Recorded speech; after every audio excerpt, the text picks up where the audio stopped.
So I'm going to be making the white bean and roasted garlic pate from my Antarctic book of cooking and cleaning.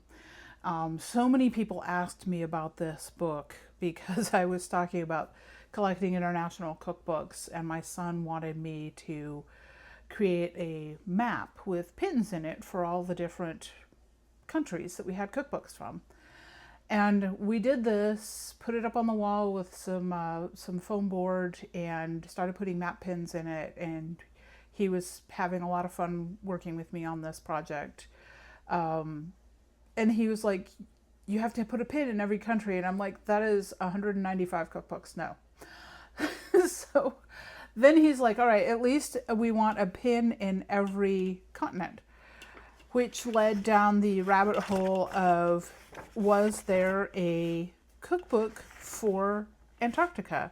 And the answer to that is yes, absolutely. And it's actually an interesting book. So this is as much journal of different dates and different things that happened on the expeditions that the ladies that wrote this were on, just kind of talking about everyday life in Antarctica and the different things. And there are recipes in it. And so what I did was I had went through and decided that I was going to cook something relatively simple, and that was going to be, I didn't have to go shopping to get the ingredients. So that is why we are doing the white bean and roasted garlic pate. And the first thing that I did off camera, which was last night, I put 1 cup of beans in to soak overnight, and I am going to be draining those and then cooking those in the Instant Pot. And I'm using navy beans because that's what I had on hand. That is 1 cup drained, soaked beans, and it also calls for a bay leaf, and my bay leaves are, as you can tell, my supply is getting low and they're stale, so I'm putting in 2. Plus, I believe that this is going to, it calls for simmering it for an hour. I'm going to put it under pressure for 30 minutes. Roughly anytime you're going to pressure cook something, you do it for about half the time that it would normally call for it. But first, I'm going to cover it with cold water. Now we have our beans, and we're going to go ahead and put this on pressure for 30 minutes, and then I'll just let it naturally release. I could do a rapid release at the end of an hour. The cooking it longer won't hurt the beans any. If anything, they'll just be a little bit more soft and velvety when we do get to the final stage where we're pureeing them. So now what it wants me to do is, I've got the stove going kind of low medium, and I'm going to be adding olive oil, a fair amount of olive oil, not quite as much from this bottle as the recipe calls for, because I have, my roasted garlic is something I did the other day, and it's actually more of a garlic confit, and it has olive oil in it. So into this, you're going to go ahead and put about 2 teaspoons of dried rosemary. And I'm using some that came out of my garden, so I'm not really going to measure. This is, and one of the fun things about this recipe in this cookbook is that she talks about how her cooking styles are rarely measured. And because she's talking about Antarctica, the availability is very limited, obviously.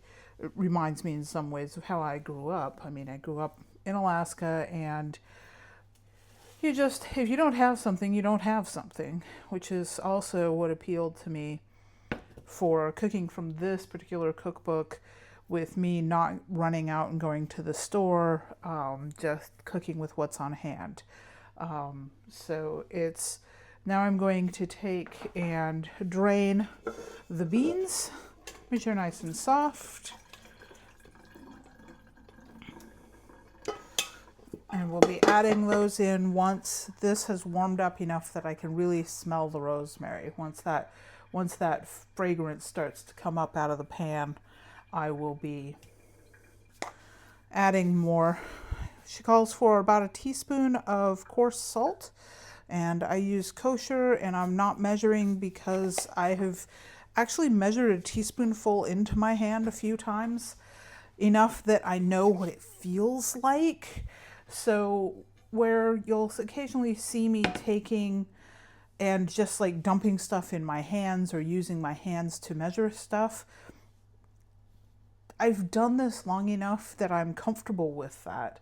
But if you're just starting out, by all means measure, but also measure things and then tip it into your hand and feel what it feels like. That'll help you get an idea if you happen to be in a situation where you don't have a measuring spoon or a measuring cup.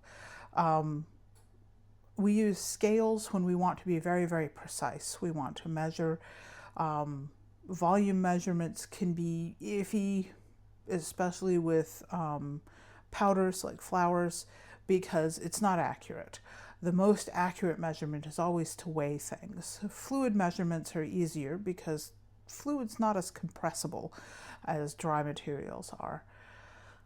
So get used to feeling what things are supposed to be, and then you'll be able to evaluate, is this going to work if you're in a situation where you don't have all of the tools available.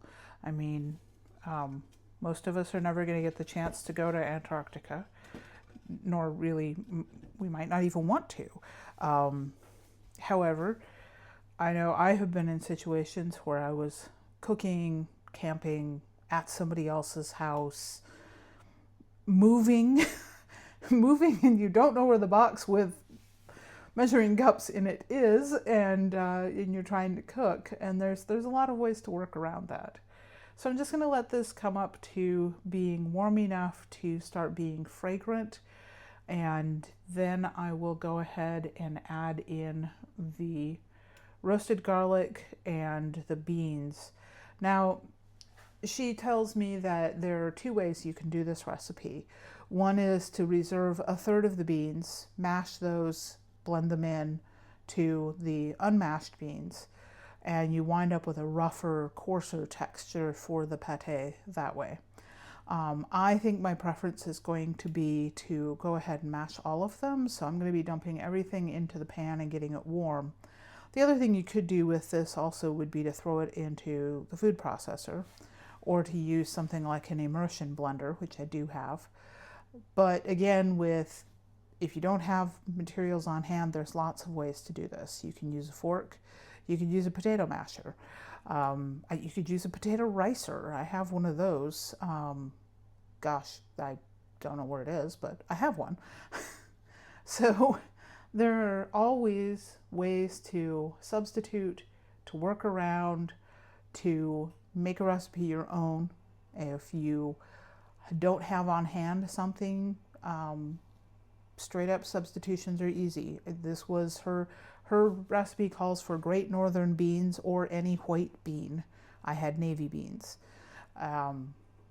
Not sure why I don't have Great Northern beans, because my husband likes them, but that's probably something that should go on the grocery list. But in the meantime, this will come up to temperature. I'm starting to see the oil movement. You don't want to overheat olive oil, by the way. If you overheat olive oil, you destroy all the things that make olive oil good for you. Olive oil really is best used in either a situation like this where you're never going to get it really hot, or in a non-cooking situation. There are better options for cooking oils. I mean, frankly, I use bacon grease a lot of the time, most of the time. Yeah, so we'll let this come up to temperature. I will stop nattering on. Yeah, I'm starting to see that move nicely now that it's nice and warm. And then I will be putting beans in there, roasted garlic in there, and mashing the ever-loving daylights out of it. All right, I added in my roasted garlic, and now I'm going to add in about, I don't know, half or so of these beans.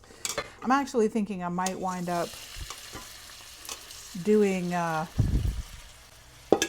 going to mash some of these, but I'm actually thinking I might wind up pulling out the food processor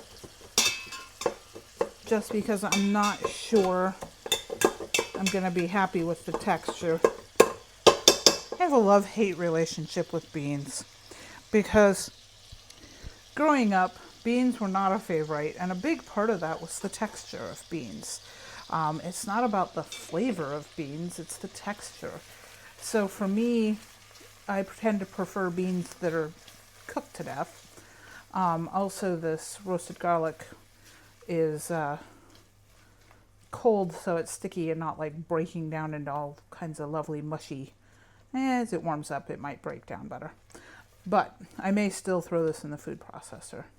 But growing up with beans, dried beans are very cheap. They keep freaking forever.